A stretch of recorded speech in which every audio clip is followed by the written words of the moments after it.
बीते कुछ दिनों से देश में यूसीसी यानी यूनिफॉर्म सिविल कोड को लेकर जमकर चर्चा हो रही, पर क्या आपको पता है भारत में अभी सिर्फ गोवा एक ऐसा राज्य है जहां पर यूसीसी को लागू किया गया है। दरअसल गोवा में पुर्तगाल सरकार के समय से ही यूसीसी लागू कर दिया गया था। आपको बता दें 22वें लॉ कमीशन ने एक बार फिर से यूसीसी पर विचार विमर्श की प्रक्रिया को शुरू कर दिया है। इसमें आम लोगों, संस्थानों, धार्मिक संगठनों से यूनिफॉर्म सिविल कोड पर राय मांगी गई है। आइए समझते हैं कि आखिर यूनिफॉर्म सिविल कोड है क्या, क्यों इस पर देश भर में बहस छिड़ी हुई है और क्या ये कानून लागू हो पाएगा या नहीं। बात अगर यूनिफॉर्म सिविल कोड की करें तो आमतौर पर किसी भी देश में दो तरह के कानून बहुत इंपॉर्टेंट होते हैं। पहला क्रिमिनल कानून और दूसरा सिविल कानून। क्रिमिनल कानून में चोरी, मार पीट, हत्या और लूट जैसे आपराधिक मामलों की सुनवाई की जाती है। इसमें सभी धर्मों या समुदायों के लिए एक ही तरह की कोर्ट प्रोसेस और सजा का प्रावधान है, यानी कत्ल हिंदू ने किया है या मुसलमान ने, या फिर अपराध में जान गंवाने वाला व्यक्ति हिंदू था या मुसलमान, इस बात से एफआईआर, सुनवाई और सजा में कोई भी असर नहीं पड़ेगा। यानी यहाँ न्याय जाति या धर्म देखकर नहीं बल्कि अपराध के आधार पर किया जाएगा। इसके अलावा बात अगर सिविल कानून की जाए तो इसमें सजा दिलाने के बजाय सेटलमेंट या मुआवजे पर जोर दिया जाता है। यानी दो लोगों के बीच प्रॉपर्टी का विवाद हो, किसी ने आपकी मानहानि की हो या पति पत्नी के बीच कोई मसला हो गया हो या पब्लिक प्लेस का प्रॉपर्टी विवाद हो, इन सारे मामलों में कोर्ट सेटलमेंट कराता है। साथ ही पीड़ित पक्ष को मुआवजा भी दिया जाता है। इसके अलावा शादी ब्याह और संपत्ति से जुड़ा मामला भी सिविल कानून के अंदर आता है। सिविल कानून में परंपरा, रीति रिवाज और संस्कृति की खास भूमिका होती है, क्योंकि भारत में अलग अलग धर्मों में शादी, परिवार, संपत्ति से जुड़े मामलों में रीति रिवाज, संस्कृति और परंपराओं की अलग अलग मान्यताएं और खास महत्व है। इन्हीं के आधार पर धर्म या समुदाय विशेष के लिए अलग अलग कानून भी है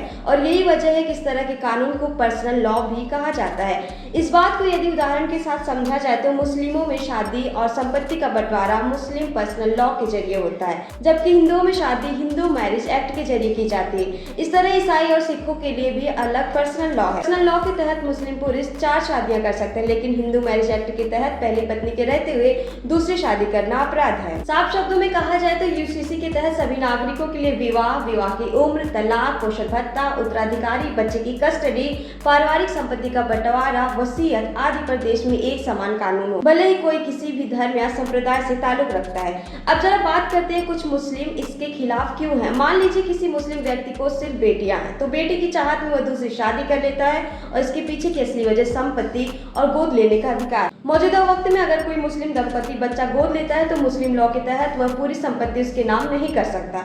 ऐसे में गोद लेने के मामले भी कम ही नजर आते हैं। यहाँ पर यूसीसी लागू होने के कारण बहुविवाह की जरूरत नहीं होगी, और होगी भी तो गोद लेने या वसीयत का अधिकार सबके लिए एक समान होगा। गौरतलब है कि कोई भी महिला नहीं चाहेगी कि उसका पति घर में सौतन लाए। ऐसे में यूनिफॉर्म सिविल कोड का सबसे बड़ा फायदा मुस्लिम महिलाओं और मुस्लिम बेटियों को होने वाला है, लेकिन प्रोटेस्ट इसलिए हो रहा है क्योंकि कुछ मुस्लिम भाई इसे मंजूरी नहीं दे रहे हैं।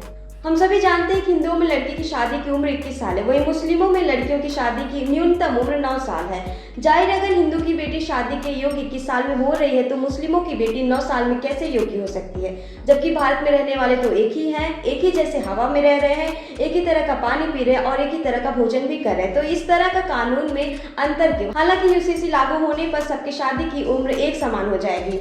यूसीसी लागू होने पर सभी समुदाय के लोगों में तलाक की प्रक्रिया भी एक समान होगी, चाहे मौखिक तलाक हो या फिर लिखित। गौरतलब है हिंदू समुदाय में अगर शादी तोड़नी हो तो कोर्ट जाना पड़ता है, जज 6 महीने का कूलिंग पीरियड्स भी देते हैं, लेकिन मुस्लिमों में मौखिक रूप से तलाक हो रहे हैं, वो कोर्ट जाते ही नहीं है। 3 तलाक भले ही खत्म हो गया है, लेकिन कई तरह से अब भी तलाक हो रहे हैं। हालांकि यूसीसी लागू होने के बाद तलाक के कानून पूरे देश में एक समान हो जाएंगे।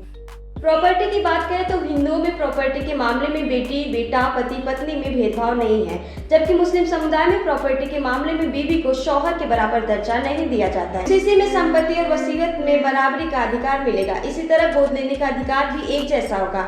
अभी मुसलमानों में गोद लेने पर बच्चे को पूरी संपत्ति देने का प्रावधान नहीं है। ऐसे में प्रॉपर्टी के लिए कई शादियां की जाती हैं। देखा जाए तो समान नागरिक संहिता का फायदा हिंदुओं को नहीं बल्कि मुस्लिम बेटियों और बहनों को ज्यादा मिलने वाला है, क्योंकि उन्हें अभी बराबरी का हक कहीं ना कहीं कम मिलता है। इसके बाद पारसी और ईसाई समुदाय को इसका ज्यादा लाभ उठाने को मिलेगा।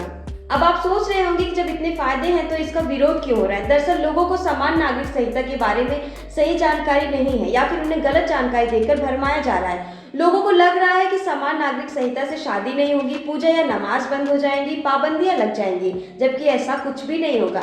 इस कानून का धर्म से कोई लेन देन नहीं है। इस कानून का मुख्य उद्देश्य देश के हर एक नागरिक को बराबरी का दर्जा देना है। आपको बता दें संविधान दो शब्दों से मिलकर बना है, जिसमें एक सम है यानी कि बराबरी और दूसरा विधान यानी ऐसा विधान जो सब पर समान रूप से लागू हो उसे संविधान कहते हैं। कुछ ऐसा ही समान नागरिक संहिता में देखने को मिलेगा। देश तो एक होगा, इसके साथ साथ कानून भी एक ही होगा।